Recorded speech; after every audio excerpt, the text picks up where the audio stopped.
Hello and welcome to Design Practice 2 Articulate. This is an online lecture that will run you through feedback from week 3. So first of all, we're going to talk about what was done well in week 3. We'll be running through the way that you successfully experimented with form making, the way that you used form to then manipulate sunlight in response particularly to your sunpath diagrams and the discussions with your tutors around this, and the way that you experimented with materials in your model making. So congratulations on doing these things really well. So experimentation with form making. What are we talking about when we say form making?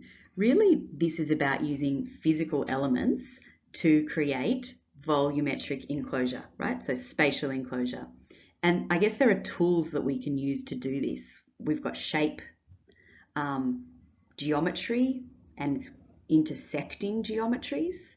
We can extrude, we can cut, we can subtract, we can connect, we can wrap. And so the way that you've used form to do some of this was really interesting to see evolve from plan and section in week 2 into three-dimensional form and model in week 3.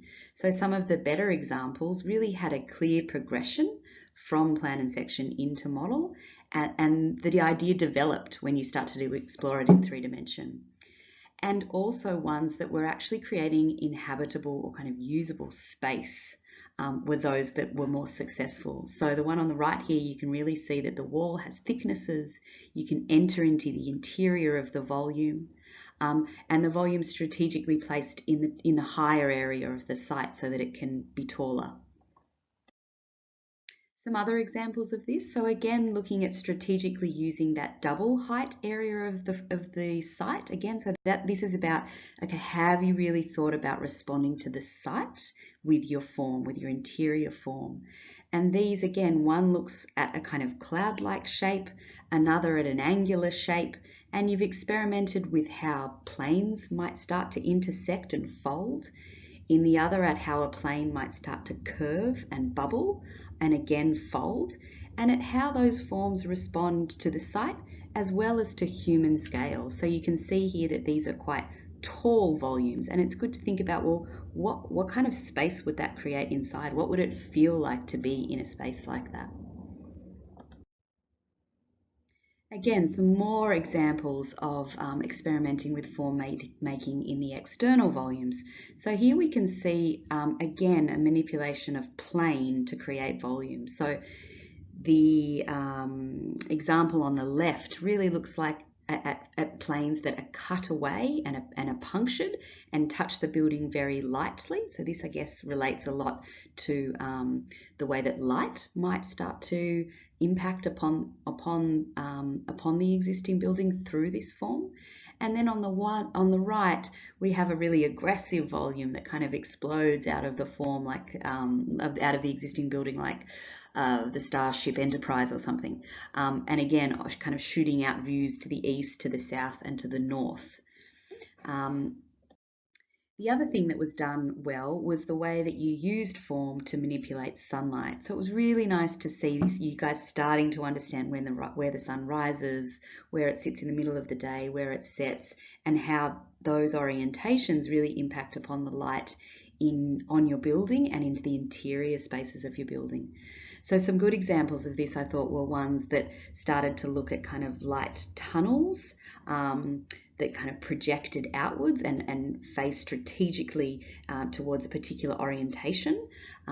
This one here on the left doesn't strictly adhere to the rules of the task, so it goes beyond that height boundary, but kind of had these little peepholes that I guess would create spotlights into the interior space.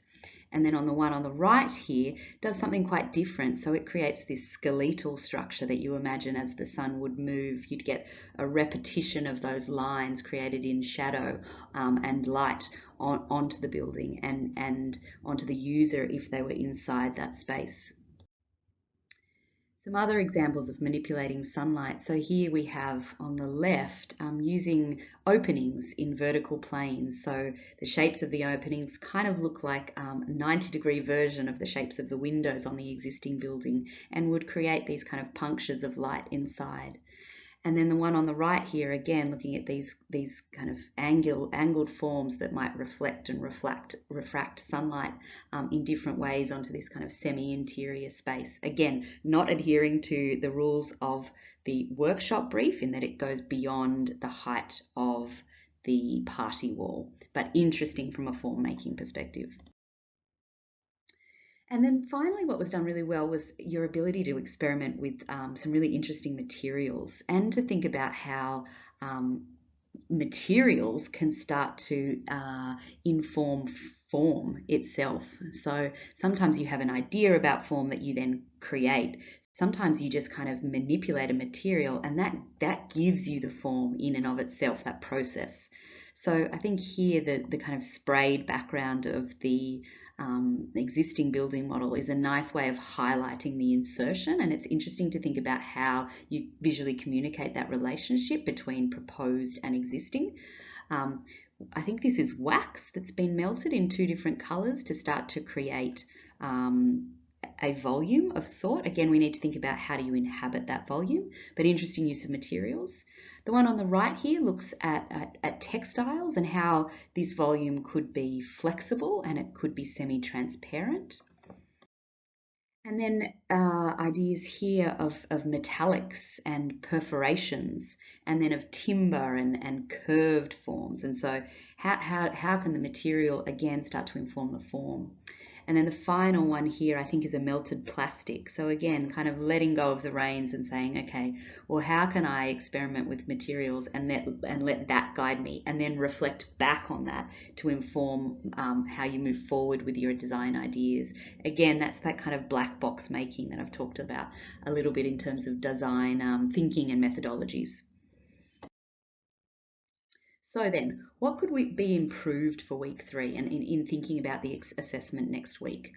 So the first is creating spaces that are not just interesting from a form-making perspective and a sculptural perspective, but that are actually considered from a human perspective in terms of being habitable and imagining us inside these spaces. So what would it be like to be inside these volumes that you're creating? Considering the volumes not only in terms of light, but in terms of what you're looking at. So where do they orient? Where do they face? What view do they open up onto? And how does this relate to the surrounding context? And then the crafting of the models. So I think these two models were really interesting examples of using materials in an experimental way and being experimental with form making and shape making. What is a bit harder to get my head into is how you would inhabit these spaces. I think they have potential, but they kind of now need to go a step beyond an object into a space, a three-dimensional space. Here are some examples of ideas that start to create space, I guess. So we can see here on the right that we've got a volume here and we have a floor plate inserted. So we have sloped roofs, and I think this person, I think this is Jack, said, okay, well, I'm going to put a floor plate in so that hovers over the existing roof. And then I'm going to create my volume around that. And I think the person on the left here has done a similar thing. So you can create these structures and they can be amorphic or angular or whatever, or they can be very simple. But think about how would you actually stand or sit or lie inside of them, remembering that we've got sloped roofs. Think about what you're looking at. So lots of volumes were facing eastwards toward the garage and these apartments. Some were facing towards the south, which would be great from a privacy perspective. I guess you kind of, Matt and I talked about turning your back on the road.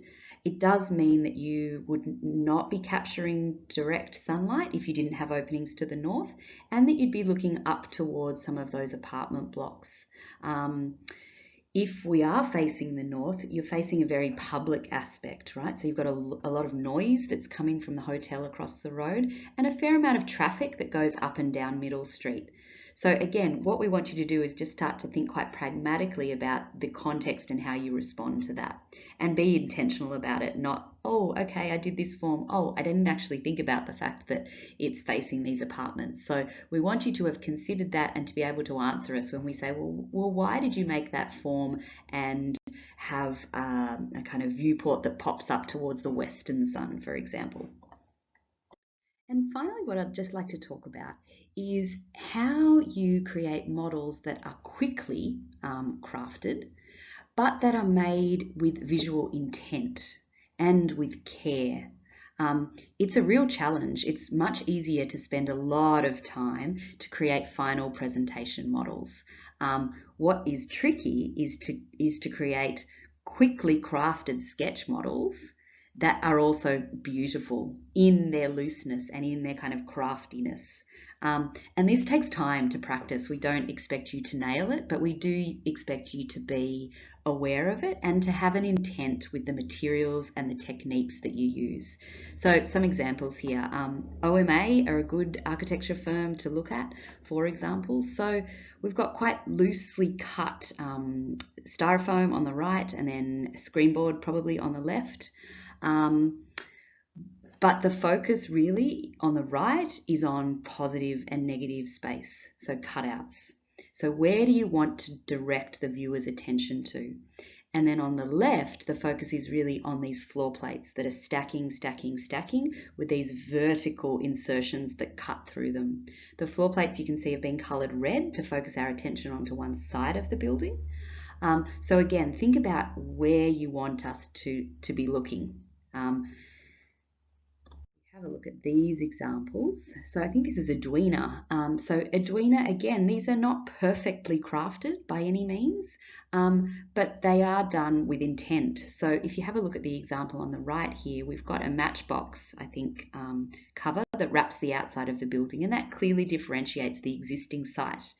And then we've got just simple pasteboard, probably from a newsagent or Officeworks, used to create the external volume. Simply folded, but we get a sense that you've got this kind of angled volume that probably pops up towards the sun in some sense. On the left here, again, we've got masking tape that starts to define the edge of the building, and then the external volume simply made.